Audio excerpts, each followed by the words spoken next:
আমরা নারীদের বিরুদ্ধে, নারীদের ব্যাপারে যখনই সময় পাই, আর আমরা হুজুররা যখনই বসি শুধু নারীর পর্দা, নারীর পর্দা। ও ভাই, কোরআনের যে আয়াতের মধ্যে আল্লাহ নারীর পর্দা শিখিয়েছেন, তার আগের আয়াতে আল্লাহ পুরুষের পর্দার কথা বলেছেন, পুরুষের পর্দার কথা বলেছেন। আপনি পুরুষের পর্দা বাদ দিয়ে ইনিয়ে বিনিয়ে ঘটনাচক্রে শুধু নারীকে খোঁচা মারেন। আমি এখন 7 জন নারীর কথা বলবো, আপনারা হাত তুলে বলবেন কোনটা পৃথিবীর সৌন্দর্য, মা না বাবা? বলেন। মা। ছেলে, আমার ছেলে আমার মেয়ে, কাকে নিবেন? এক বাক্যে বলবেন মেয়ে মেয়ে মেয়ে। কি বলে? মেয়ে মেয়ে, মেয়ে ছাড়া আর কোনো কথা না। বুঝতে পেরেছে? খালা খালু, ফুফা ফুফু, কোনটা? সব জায়গার মধ্যে কিন্তু মহিলা।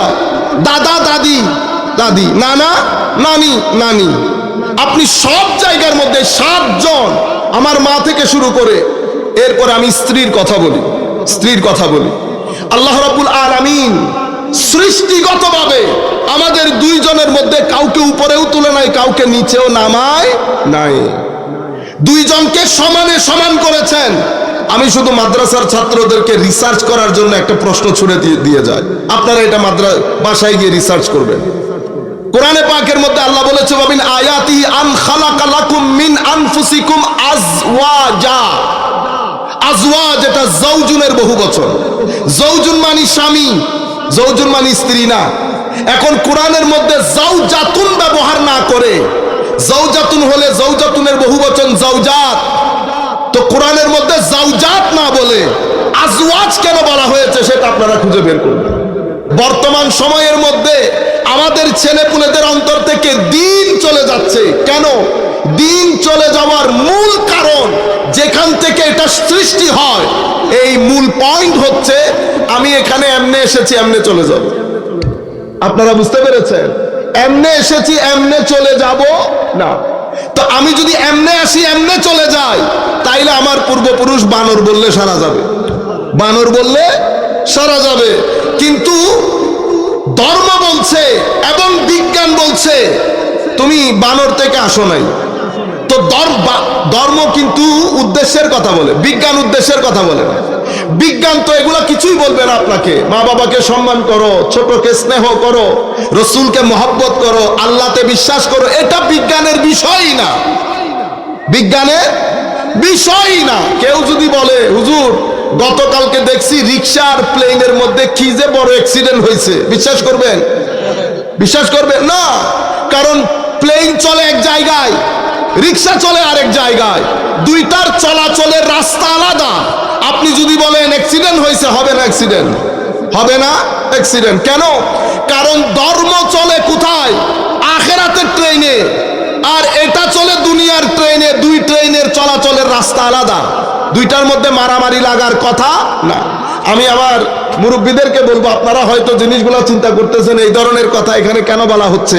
আমি বলছি আমাদের কিছু ছেলেপুলে, কলেজ ইউনিভার্সিটির ছেলেপুলে, এরা এই বিষয়গুলো এদের জন্য এই মুহূর্তে বড় জরুরি, বহুত জরুরি। কারণ আপনাদের সময় এটা আপনারা বহুত আগে বেহেশতে চলে যাবেন, আমাদের 200-250 বছর আগে। এখন যারা জান্নাতি তাদেরকে তো জান্নাতি করা যাবে না, করা যাবে? আপনারা আপনাদের 7-8 বছরের পোলাকটারে নিয়ে কি যে দুঃখে। কিছুদিন আগে একজন আসছে, হুজুর ছেলে এই করতেছে, ছেলে সেই করতেছে। তাহলে আপনি একটা জান্নাতি ছেলেকে জান্নাতি বানানোর জন্য যে পরিমাণ পাগলামি করতেছেন, সেই পরিমাণ পাগলামি যদি নিজেকে জান্নাতি বানানোর জন্য করতেন, তাহলে তো তকদির পরিবর্তন হয়ে যেত। 7-8 বছরের ছেলে এটা নিতে জান্নাতি, আজকে মারা গেলে কালকে জান্নাত। জান্নাতে যাবো কি যাবো না সেটা তো আমি এরা দুঃখে পড়ে যাব। আপনি আগে নিজের খোঁজ নেন, ঘরের মধ্যে মাহল তৈরি করেন, ঘরের মধ্যে মাহল তৈরি করেন, ঘরের পারিপার্শ্বিকতা তৈরি করেন। মা বোনরাও শুনছেন, ঘরের মধ্যে তেলাওয়াতের কালচার ছিল, আমাদের ছিল না? তেলাওয়াতের কালচার, দরুদে মুস্তাফার কালচার, আমার নবীর 12ই রবিউল আউয়াল ফাতিহার কালচার, গিয়ারবি শরীফের কালচার, মুহররম শরীফের ফাতিহার কালচার, যেগুলোর মাধ্যমে মুমিনের অন্তরে দ্বীন জাগরিত থাকে, রুহানিয়ত জাগরিত থাকে।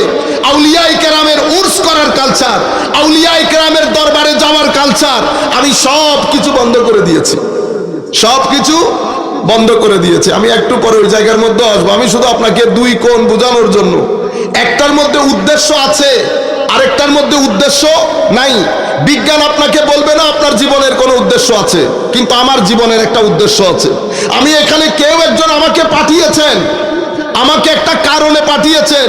সেই কারণ যদি আমি অ্যাচিভ করতে না পারি, আমার কবরের জীবন অন্ধকার হবে, পরকালের জীবন অন্ধকার হবে। কবর পরকাল অন্ধকার তো হবেই হবে, দুনিয়ার জীবনে আমি শান্তি পাবো না। আমরা সব সময় কবর চিন্তা করি, তো আমরা মনে করি এই ধর্ম বাদ দিয়ে জিন্দেগি হয়। আমি আপনাদেরকে বলছি, ধর্ম বাদ দিয়ে আপনি শান্তি পাবেন না। আমি এখন দুইটা প্রজন্ম আপনাদের সম্মুখে তুলে ধরবো কোরআনের আয়াতের সাথে, আপনারা বিচার করবেন। আমার এখানে আমাদের ডানে বামে মুরব্বিয়ানে কেরাম বসছেন, ওনাদের একটা জেনারেশন, এবং বর্তমান যারা 15-20 বছরের আছে ওনাদের একটা জেনারেশন। দুইটা জেনারেশন। আমাদের সময় এখন অত্যন্ত টাফ, একটা কঠিন সময় যাচ্ছে। মা বোনদেরকে বলবো আপনারা খুব মনোযোগ দিয়ে শুনবেন, খুব কঠিন একটা সময়।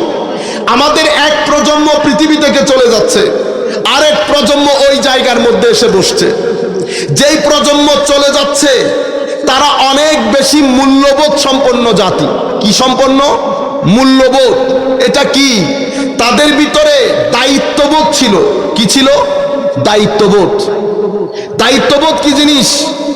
তাদের ভিতরে আল্লাহর ইবাদত ছিল, মা বাবার সম্মান ছিল, পাড়া প্রতিবেশীর প্রতি সহমর্মিতা সহযোগিতা ছিল। তারা অশ্লীল ছিল না, তাদের মধ্যে সততা ছিল, তাদের মধ্যে নিষ্ঠা ছিল, তাদের মধ্যে ধৈর্য ছিল।